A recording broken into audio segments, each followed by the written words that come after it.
Masz nowy, większy i szybszy dysk do swojego komputera, a może zmieniasz laptopa i paraliżuje cię sama myśl tego, żeby od nowa konfigurować gołego Windowsa. Radość z nowego sprzętu szybko zabija świadomość, że musisz od nowa pobierać setki gigabajtów danych, logować się do każdej aplikacji z uwierzytelnieniem dwuetapowym i przekopywać skrzynkę mailową w poszukiwaniu kluczy licencyjnych, których właśnie potrzebujesz. Do tego znowu walka z systemem, żeby strony, poczta i PDF-y nie otwierały się domyślnie w tym przeklętym Edge'u, konfigurowanie preferencji myszy, mapowanie dysków sieciowych, dostosowanie menu start i wszystkich tych aplikacji do tego, do czego jesteśmy przyzwyczajeni. Jeśli lubisz, gdy wszystko działa dokładnie po twojemu, przed tobą cały zmarnowany weekend. Nie żartuję, jest to przecież absolutnie bez sensu. A po co się z tym tak buja, skoro na starym dysku masz już wszystko idealnie dopięte? Dlatego dzisiaj pokażę Ci, jak przenieść system Windows, programy, ustawienia gry, dosłownie wszystko. A skoro inne poradniki idą tutaj dosyć mocno na skróty i zostawiają później widzów z zablokowanym dyskiem, to my wejdziemy w to wszystko głębiej. W sieci roi się od krótkich, kilkuminutowych poradników. Niestety większość z nich wpuszcza widzów w maliny i jest gwarancją straty czasu. Chociażby nie ma w nich informacji o tym, że obecnie system Windows domyślnie szyfruje dyski i wykonanie procedury z takiego krótkiego poradnika kończy się zwyczajnie zablokowaniem dysku i zażądaniem przez komputer 48-cyfrowego klucza, którego pewnie nikt z oglądających przed przeniesieniem nie zapisał. W tym materiale pokażę Ci, jak to obejść. Macrium Reflect, EaseUS Dodo Backup, AOMI Backuper czy Mini Tool Partition Wizard. Większość starszych poradników bazuje właśnie na tym oprogramowaniu, które, no cóż, może i kiedyś było bezpłatne, ale bezpłatne już dzisiaj nie jest. Dlatego, jeśli nie chcesz wydać 200 zł na samą licencję programu do migracji, to polecam obejrzeć ten materiał w całości i w skupieniu. Rozwiejemy tu też wątpliwości dotyczące przeniesienia systemu na nowy komputer, bo krążą plotki, że coś takiego tylko go zamuli. Wyjaśnię także, jak to działa w przypadku licencji, czyli tego całego klucza systemu Windows, oraz opowiem o jeszcze kilku innych niuansach, które inne poradniki, no niestety, ale całkowicie ignorują. Z tej strony Paweł, a Ty oglądasz kanał TechMania HD. Zapraszam. Zanim pokażę Ci, jak wykonać całą tę procedurę w programie, no to najpierw musimy przygotować do tego sprzęt. Jeśli masz desktopa, no to podpunkt 2.1 i 2.2 są dla Ciebie, kolejne są dla laptopów, a jeśli wiesz, jak to wszystko zrobić, no to możesz w zasadzie przeskoczyć od razu do punktu 3. Oś czasu znajduje się oczywiście na dole. Na płycie głównej zwykle znajduje się od 4 do 6 gniazd SATA, które pozwalają na podłączenie 3,5 oraz 2,5 calowych dysków. W takim przypadku podpięcie kolejnego problemu stanowić absolutnie nie powinno. Aczkolwiek z dyskami M.2 potrafi być gorzej. Tańsze płyty główne mają najczęściej tylko jedno takie gniazdo, a nawet jeśli mają dwa, to tylko jedno z nich może obsługiwać dyski NVMe, czyli te komunikujące się przez magistralę PCI Express. Jeśli masz w domu dysk zewnętrzny o odpowiedniej pojemności, to możesz go wykorzystać do przeniesienia danych. Jeśli takiego nie masz, a chcesz zostawić stary dysk w komputerze, genialnym wyjściem jest karta rozszerzeń PCI Express na M2. Wpinasz to w płytę główną pod kartą graficzną i zyskujesz dodatkowy slot. Kosztuje niewiele i spisuje się na medal. Uważajcie tylko, w który slot wpinacie ten adapter. Sprawdźcie w instrukcji płyty głównej, czy to konkretne złącze nie obetnie przepustowości waszej karty graficznej o połowę. Alternatywą jest zewnętrzna kieszeń USB. Linki do tych obu rozwiązań zostawiam w opisie poniżej. Jeśli zmieniasz starego laptopa na nowego albo po prostu wymieniasz w nim mniejszy czy szwankujący już dysk na nowy, no to sprawa wygląda odrobinę inaczej. Tutaj odpowiedniej pojemności zewnętrzny dysk na USB też jest zdecydowanie najprostszym rozwiązaniem. Pamiętajcie tylko, że taki dysk zostanie w tym procesie całkowicie sformatowany, więc zgrajcie z niego wcześniej wszystkie wasze ważne dane. Klonujesz cały system najpierw ze starego dysku na ten zewnętrzny USB, potem w nowym komputerze klonujesz ponownie z dysku USB na świeży wewnętrzny. Procedura jest ta sama, wykonujesz ją zwyczajnie później w drugą stronę. A jeśli nie masz takiego dysku i nadal chcesz wykonać tę operację i to bez kupowania jakiegokolwiek sprzętu, to upewnij się, czy twój laptop nie pozwala przypadkiem na wpięcie drugiego dysku. Wariacji jest tu całe mnóstwo. Starsze 17-calowe laptopy miały często dwa gniazda 2,5 cala. Nowsze konstrukcje potrafią mieć dwa gniazda, ale oczywiście M.2, tylko że znowu tutaj też trzeba uważać. Często tylko jedno z nich obsługuje NVMe, a drugie, choć wygląda identycznie, działa tylko i wyłącznie z dyskami SATA. Więc tutaj, mój drogi widzu, musisz się upewnić. Wiem, potrafi to być odrobinę zakręcone i przecież nie każdy musi rozumieć różnicę między M2, NVMe czy SATA. Jeśli masz wątpliwość, no to śmiało zostaw komentarz poniżej, opisując logicznie swoją sytuację. Jeśli go zobaczę, no to oczywiście postaram się odpisać, ale jeśli mi on umknie, no to ogromnie proszę wszystkich innych, Was, o pomoc w odpisywaniu. W końcu jesteśmy tutaj po to, żeby sobie pomagać. Z kolei, jeśli boisz się rozkręcać nowego laptopa i w nim grzebać, żeby na przykład nie stracić gwarancji, ale nie masz takiego samego oporu przed rozebraniem starego, no to kolejna opcja może Ci się spodobać. Wyciągasz stary dysk, podłączasz go takim oto kabelkiem lub pakujesz go w kieszeń i podpinasz do nowego laptopa przez USB. Proste i turbo wygodne. Co więcej, po takiej operacji masz genialny dysk zewnętrzny, który prędzej czy później i tak Ci się przyda na kopie zapasowe lub jakiekolwiek inne dane. Taki kabelek jest naprawdę bardzo tani. Kieszeń jest odrobinę droższa. Linki do takiego sprzętu zostawiam w opisie. W takim razie, moi drodzy, mamy sprzęt gotowy. Zanim jednak uruchomimy oprogramowanie, musimy przygotować Twój stary system na przeprowadzkę. Jeśli pominiesz te kroki, to cała operacja może zakończyć się fiaskiem, a Ty stracisz tylko nerwy. Pierwsza kwestia może wydawać się banalna, ale upewnij się, że Twój nowy nośnik fizycznie pomieści wszystko to, co jest na starym. Otwórz ten komputer i sprawdź, ile zajętego miejsca jest na dyskach, które chcesz przenieść. Klonowanie w końcu wymaga, żeby ta zajęta przestrzeń była po prostu mniejsza niż nowa pojemność docelowa. W końcu nie przelejesz litra wody z dużej butelki do małej szklanki. Coś takiego jest chyba oczywiste. Dlatego odrobina odchudzania jest tutaj jak najbardziej na miejscu. Opróżnij kosz i odinstaluj rzeczy, których już nie potrzebujesz, a nawet wyłącz hibernację. Wielkość pliku hibernacji uzależniona jest od ilości pamięci RAM. Zwykle jest to 40%, czyli dla 16 GB zajmuje ponad 6, ale jeśli ktoś ma na przykład 64 GB pamięci RAM, to wartość ta rośnie już do blisko 26 GB, a jeśli plik był w wariancie pełnym, to nawet 50 GB nam on pożera. Dlatego pozbędziemy się go całkowicie. Otwórz menu Start, wpisz CMD, uruchom wiersz polecenia i tu koniecznie jako administrator i wpisz tę komendę, a następnie wciśnij Enter. Odzyskamy dzięki temu mnóstwo miejsca, a w ten sposób wyłączymy też funkcję szybkiego uruchamiania i to jest dla nas genialna wiadomość. Funkcja ta zapisuje na dysku stare sterowniki i stan sprzętu, co po przeniesieniu na nową płytę główną może zakończyć się blue screenem, a tego oczywiście nie chcemy. Wyłączając to, mamy pewność, że nowy komputer uruchomi się całkowicie na czysto, a przy prędkościach dzisiejszych dysków SSD różnicy w czasie uruchamiania i tak nie zauważycie. Za to teraz prawdziwy twist. Możecie to zdziwić, ale system Windows 11, tak nawet w wersji Home, po cichu szyfruje Twój dysk domyślną funkcją BitLocker. Jeśli przeniesiesz tak zaszyfrowany system na całkowicie nową płytę główną, Windows uzna to za kradzież. Zablokuje dostęp i zażąda 48-cyfrowego klucza odzyskiwania, którego na 99% nie znasz. Ale numer co? Szkoda, że większość poradników nawet o tym nie wspomina i zostawia swoich widzów z martwym sprzętem. Ale spokojnie i z tym Wam tutaj pomogę. Szyfrowanie to można wyłączyć w ustawieniach przy pomocy prostego suwaka, ale nie, tak tego absolutnie nie rób. Zmusza to dysk do wielogodzinnej pracy odszyfrowywania wszystkich tych danych. Zrobimy to mądrzej i szybciej. Otwórz menu Start, wpisz CMD, uruchom wiersz polecenia i tu oczywiście koniecznie jako administrator i wpisz tę komendę widoczną teraz na ekranie, po czym zatwierdź klawiszem Enter. To polecenie w ułamku sekundy otwiera systemową kłódkę bezpieczeństwa, nie męcząc przy tym dysku wielogodzinnym odszyfrowywaniem. Zdjęta kłódka wraz z kluczem zostaje na Twoim dysku i podczas przenoszenia całość trafia na nowy nośnik, gotowa do ponownego zabezpieczenia. Oczywiście w odpowiednim momencie przypomnę Wam o jej założeniu. Tym samym mamy sprzęt i system przygotowany, pora więc brać się za właściwe klonowanie. I tu od razu wkraczamy na pole minowe. Wszystkie programy, które kojarzysz z dawnych poradników, takie jak Macrium Reflect, Todo Backup czy AOMI, to dzisiaj grono upadłych bohaterów, którzy ukryli funkcję klonowania za naprawdę drogim paywallem. Czasami nawet w postaci corocznej subskrypcji. No zlitujcie się ludzie. Niestety poradniki na nich oparte to dzisiaj absolutna strata czasu. Przetrzepałem dla Was cały internet w poszukiwaniu darmowej i w 100% działającej alternatywy. Przed Wami Disk Genius.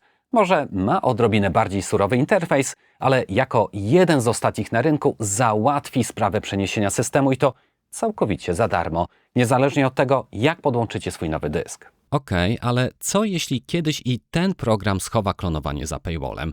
Spokojnie, w przypiętym komentarzu zawsze znajdziesz link do mojej strony z aktualną, darmową alternatywą. Więc gdyby cokolwiek Cię tutaj zaskoczyło, pamiętaj, od tego masz moją stronę www.techmaniachd.pl. A teraz, gdy wszystko jest już jasne, to pobierz program z linku, zainstaluj go i uruchom. Żeby zmienić język, na górnym pasku klikasz View, potem Language i wybierasz polski. Program się przeładuje i mamy to po naszemu. Na koniec upewnij się, że Twój nowy dysk jest wpięty i lecimy dalej. Na pasku narzędzi znajduje się duża ikona migracji systemu. Ta kopiuje tylko i wyłącznie Windowsa i pliki rozruchowe. Nie kopiuje ona niczego ponadto. Idealne rozwiązanie, jeśli chcesz sklonować sam system, tylko i wyłącznie sam system. Nam jednak zależy też na pozostałych grach, programach i dokumentach, dlatego tę funkcję teraz ignorujemy i wchodzimy w menu narzędzia. W pierwszym oknie program prosi o wybranie dysku źródłowego. Zaznaczasz tu stary dysk z systemem i klikasz OK. Wyskakuje komunikat z pytaniem o migrację systemu. Klikasz nie, bowiem klonowanie całego dysku i tak ogarnie nam pliki rozruchowe. Drugie okno prosi o wskazanie dysku docelowego, czyli tego, na który ten system przenosimy. Upewniasz się tutaj 2 razy, że to prawidłowy dysk, na który chcesz sklonować system. Jeśli wszystko się zgadza, to klikasz OK. Na ekranie podsumowania możesz zmienić rozmiar poszczególnych docelowych partycji. Jeśli potrzebujesz większego dysku C, no to nie ma problemu. A może chcesz utworzyć jeszcze jedną partycję? Wtedy zmniejszasz tę ostatnią i pojawia się tu nowa przestrzeń, oznaczona oczywiście jako wolny. Tę kwestię już zostawiam Tobie do wyboru. Gdy już skończysz, to kliknij przycisk Start. I tutaj mała uwaga, bo zależnie od Waszej wersji program zachowa się dwojako. Jeśli przenosicie dane na czysty, pusty dysk wpięty w płytę, wybieracie metodę migracji na gorąco. To nie jest ta sama migracja co w punkcie 4.2, tylko sposób klonowania w tle bez konieczności restartu. Wybierając ją, program sklonuje wszystko bezszelestnie. Aczkolwiek, jeśli jesteście w sytuacji z punktu 2.5, czyli stary dysk macie w kieszeni USB i próbujecie wgrać go na dysk w nowym laptopie już z uruchomionym systemem Windows, Disk Genius wyświetli ostrzeżenie, że system operacyjny znajduje się na dysku docelowym, a następnie po dostosowaniu partycji, że wszystkie dane zostaną nadpisane. Spokojnie, wiemy co robimy, więc klikamy OK. Następnie program poinformuje o tym, że do przeprowadzenia tej operacji niezbędna jest instalacja modułu WinPE. Klikamy odpowiednio Zainstaluj, następnie niebieski link i Download Now. Otwieramy pobrany plik i instalujemy go domyślnie na dysku C i bez obaw. Po zgraniu klonu to, co teraz pobieramy, i tak zostanie całkowicie usunięte. Po szybkiej instalacji uruchamiamy komputer ponownie, raz jeszcze klikamy Start, wyrażamy zgodę na ponowne uruchomienie, w czasie którego cała ta operacja zostanie wykonana bezpiecznie poza systemem operacyjnym Windows. Wszyscy ci, którzy klonowali bezpośrednio z dysku na dysk lub używały do tego kieszeni ze starym nośnikiem, mają już wszystko gotowe i mogą odpalać swój przeniesiony system. Lecz jeśli zgraliście kopię na zewnętrznego pendrive'a, to musicie wykonać jeszcze jedną rzecz. Odpalacie nowy komputer z fabrycznym, gołym Windowsem, podpinacie swój nośnik, błyskawicznie pobieracie Disk Genius i powtarzacie dokładnie tę samą procedurę. Znowu wchodzimy w klonuj dysk, ale tym razem wybieramy odwrotnie. Wasz zewnętrzny pendrive czy dysk, który posłużył za tymczasowy nośnik, jest dyskiem źródłowym, a nowy dysk wewnętrzny to cel. Tu ponownie możecie dostosować wielkość partycji. Reszta procedury to dosłownie powtórka z rozrywki, którą przed chwilą pokazywałem. Jako że próbujecie nadpisać działający system, tutaj też Disk Genius poprosi o moduł WinPE, czyli wykonujecie tę samą procedurę, którą przed chwilą pokazywałem. Po ponownym uruchomieniu wszystko powinno śmigać aż miło, a stary system powita Was na nowym dysku czy na nowym laptopie. Gdyby jednak u kogoś z Was komputer rzucił niebieskim ekranem z błędem rozruchu, absolutnie nie panikujcie. W przypiętym komentarzu pod filmem i w opisie zostawiłem Wam link do mojej strony, na której znajduje się krótki poradnik o tym, jak w kilka minut w 100% za darmo naprawić rozruch. Załóżmy więc, że każdy z Was ma już przed oczami pulpit swojego poprawnie przeniesionego systemu i to jest dokładnie ten moment, w którym musimy wrócić do tematu naszej otwartej kłódki BitLocker. Otóż musicie wiedzieć, że praca na zaszyfrowanym dysku obciąża procesor. Przy bardzo szybkich dyskach NVMe operacja na tysiącach małych plików potrafi zwolnić komputer nawet o 40%. Procesor w tle musi nieustannie szyfrować i odszyfrowywać wszystkie dane zapisywane i odczytywane z dysku. Jakby tego było mało, to funkcja ta pożera też szybciej baterię. Stoicie teraz przed prawdziwym wyborem. Jeśli to laptop, z którym dużo podróżujecie i macie tam faktycznie wrażliwe dane, no to tak, raczej warto go zabezpieczyć. Ale jeśli to wasz domowy, stacjonarny komputer do gier i jedyny ważny dokument, jaki się tam znajduje, to, nie wiem, przepis na placki ziemniaczane babci, to może faktycznie sobie darować te szyfrowanie. Otwieracie teraz wiersz polecenia jako administrator i jeśli chcecie ponownie włączyć zabezpieczenie, to wpisujecie tutaj taką komendę. System od razu zatrzaśnie kłódkę i gotowe. Lecz jeśli stwierdziliście, że do niczego wam to szyfrowanie nie jest potrzebne i chcecie je usunąć permanentnie, to odpuszczamy wiersz poleceń, bo u osób z wieloma partycjami potrafi tu wyrzucić błąd. Wciśnijcie teraz klawisz Windows z literką I jak Irena. Wybierzcie prywatność i zabezpieczenia, szyfrowanie urządzenia i tam po prostu wyłączcie je głównym suwakiem. Pamiętajcie tylko, że system zacznie teraz w tle fizycznie odszyfrowywać dane na wszystkich dyskach, co może zająć sporo czasu. Przez pewien czas komputer na pewno będzie dużo bardziej obciążony. Wasz idealnie dopięty system właśnie wstał na nowym sprzęcie. Wszystko wydaje się być w jak najlepszym porządku, ale naprawdę wstrzymajcie się już na moment ze świętowaniem. Przed nami dwie kluczowe kwestie. Oczywiście musimy porozmawiać o mitach i faktach związanych z potencjalnym zamulaniem takiego przeniesionego systemu, lecz zanim do tego w ogóle przejdziemy, musimy zająć się czymś jeszcze pilniejszym. Nagłym komunikatem o utracie aktywacji systemu Windows. Przeniesienie systemu na nową platformę sprzętową, zmiana płyty głównej czy migracja na laptopa z inną edycją fabryczną może skończyć się z tym, że Microsoft unieważni dotychczasową licencję OEM. I w tym momencie na ekranie pojawia się ten irytujący znak wodny. Gdyby tak się stało, to w ustawieniach pojawi się wcześniej ukryty przycisk o nazwie Rozwiązywanie problemów. Wybierzcie tam opcję o niedawnej zmianie sprzętu. Czasami to wystarczy, aby po prostu odratować licencję. Jeśli Microsoft zawiedzie i ta opcja nie zadziała, no to z pomocą przychodzi sponsor kanału, czyli platforma GVG Mall. Jest to sprawdzony sklep, w którym możecie zaopatrzyć się w klucz do systemów Windows 10, 11 i to w wersji Home lub Pro i to w bardzo niskiej cenie. Dlatego w opisie tego filmu znajdziecie bezpośrednie linki. Wystarczy kliknąć kup teraz i zalogować się lub szybko założyć nowe konto, na przykład przez profil Google. Zapamiętajcie tylko metodę logowania, aby bez problemu wrócić tutaj po swój klucz. Widoczna na ekranie cena to stawka wyjściowa, ale możemy ją dodatkowo obniżyć. Zanim przejdziecie do finalizacji płatności, koniecznie zatrzymajcie się w podsumowaniu koszyka. Znajdziecie tam dedykowane pole na kod rabatowy. Wpiszcie w nim TMHD i zatwierdźcie. W tym momencie cena natychmiast spadnie o 30%. Dopiero po naliczeniu tej zniżki przejdźcie do bezpiecznej płatności kartą. Gdy transakcja zostanie sfinalizowana, wchodzicie w menu swojego profilu w prawym górnym rogu, wybieracie zakładkę Moje zakupione zamówienia, a następnie klikacie przycisk Zobacz klucze. Na samym dole wystarczy wybrać opcję Weź klucz i skopiować wyświetlony ciąg znaków. Wtedy wracamy do naszego świeżo sklonowanego systemu Windows, otwieracie menu Start, wpisujecie słowo aktywacja i przechodzicie do ustawień systemowych. Klikacie w opcję Zmień klucz produktu, wklejacie skopiowany ze strony kod i zatwierdzacie. Po krótkiej weryfikacji z serwerami Microsoftu system zostanie trwale aktywowany. Gdyby z jakichś przyczyn klucz nie chciał wskoczyć za pierwszym razem, nie ma powodów do nerwów. Na stronie GVG Mall w prawym dolnym rogu dostępny jest całodobowy czat z obsługą klienta na żywo. Wystarczy opisać sytuację, podać numer swojego zamówienia i załączyć zrzut ekranu z widocznym błędem aktywacji. Konsultanci reagują błyskawicznie i najczęściej od ręki pomagają rozwiązać wszelkie problemy.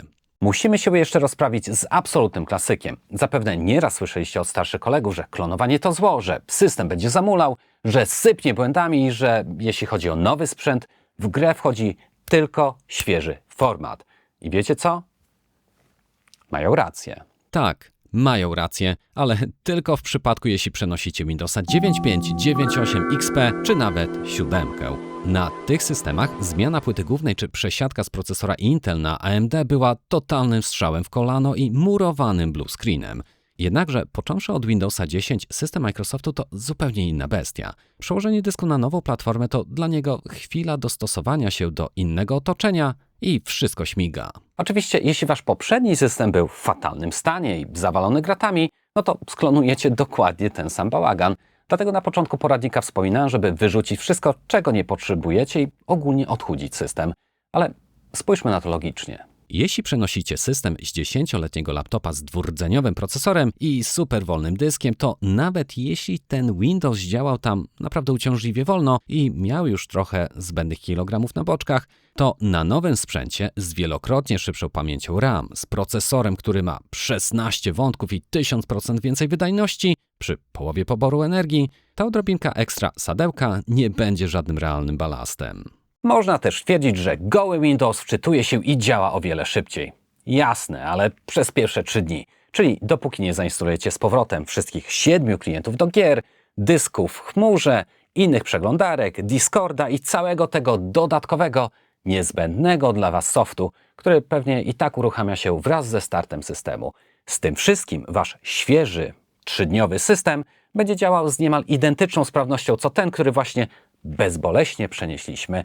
To całe wrażenie tej czystości i świeżości tak naprawdę jest tylko pozorne.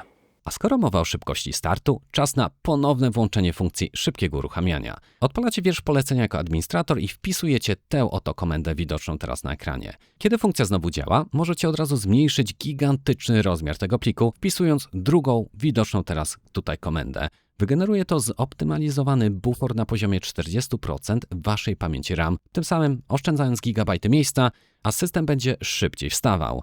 Jedyny przypadek, w którym czeka Was kilka dodatkowych kroków po klonowaniu, to przesiadka z laptopa jednej marki na drugą.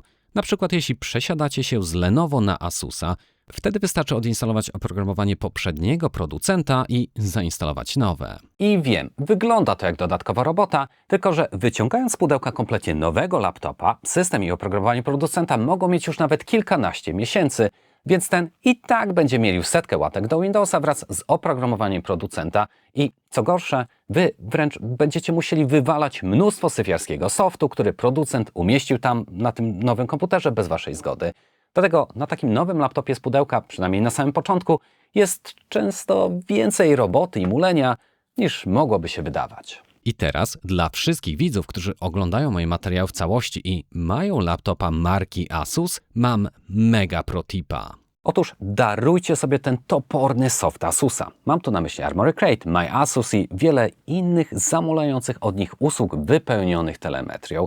Cały ten syf zajmuje ponad 3 GB, pożera mnóstwo pamięci RAM, obciąża procesor i bardziej spowalnia nowego laptopa niż stary, dopieszczony przez Was system. Zamiast tego pobierzcie darmowy program G-Helper. Pamiętajcie tylko, aby pobierać go wyłącznie z jedynego oficjalnego źródła, czyli ze strony twórcy na platformie GitHub. Unikniecie w ten sposób fałszywych stron z malware. Ten program robi wszystko to, co cały pakiet Asusa, ale zajmuje przy tym zabawne 5 MB. Pamiętajcie tylko, żeby po instalacji kliknąć w nim zatrzymanie fabrycznych usług Asusa działających w tle. Interfejs jasne, może jest prosty, ale sami zobaczcie, jakie cuda tu są. Dzięki temu programowi mogłem zoptymalizować mojego Zephyrusa z 2 ekranami, 2 dyskami i 64 GB pamięci RAM, aby ten działał bezdźwięcznie i konsumował przy tym między 15 a 18 W, co znaczy, że do całodziennej, wielogodzinnej pracy przy nim wystarczy mi wpięcie się do 18-watowej ładowarki ze ściany czy jakiejś małej ładowarki od smartfona, byleby tylko obsługiwał profil 20 V. To jest dopiero optymalizacja i odmulanie komputera. Jeśli masz laptopa Lenovo, to podobną alternatywą jest Lenovo Legion Toolkit. A jeśli obejrzeliście do tego momentu i złapaliście też ten kawałek wiedzy, no to bardzo proszę zostawcie lajka oraz komentarz o tym, że ten materiał Wam realnie pomógł. Będzie to dla mnie największą nagrodą. A jeśli chcecie więcej moich poradników, to nawet nie szukajcie na YouTube, bo trudno tu cokolwiek znaleźć. Wejdźcie od razu na www.techmaniachd.pl i tam przy pomocy menu na pewno znajdziecie to, co Was interesuje. Życzę Wam więc zadowolenia z nowego, czyli tak zwanego starego systemu i gdyby wyskoczył Wam problem z aktywacją, no to pamiętajcie o sklepie GVG Mall. Trzymajcie się i do zobaczenia w następnym materiale.